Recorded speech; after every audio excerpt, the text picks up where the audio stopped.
भंगिया धतूर ली हई चिखली। हाँ हाँ भांग धतूर तो खा लेंगे बालक, तुम तो कष्ट में लग रहे हो, तुम्हें कुछ चाहिए क्या? अपना सेवा कवा के बाबा ये तो भीख दी। अरे तुम्हें क्या कष्ट हो गया है बताओ बालक। बाबा मजबूरी बुझना तो बाप बड़ा मारी। अच्छा ऐसा बात है क्या? भंगिया धतूर ली हई चिखली। बोलो भक्त, तुम्हारी तपस्या से हम प्रसन्न हुए, बोलो तुम्हें क्या चाहिए? 3 चीज।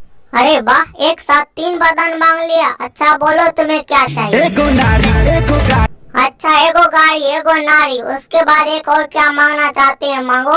नोट छापे के मशीन। अरे अरे ये क्या मांग लिया? एक गाड़ी और एक नारी तो दे देंगे, लेकिन नोट छापे के मशीन दे देंगे, तुम तो मेरा पूजा भी करना भूल जाओगे। अरे बालक तुम लालची हो क्या? बाकी लोग हरिचंद्र थोड़ी है। नहीं बालक, तुमको ये वर हम नहीं दे सकते हैं। छोड़िए, अब हमके दूसर वर देती हटाई क्या?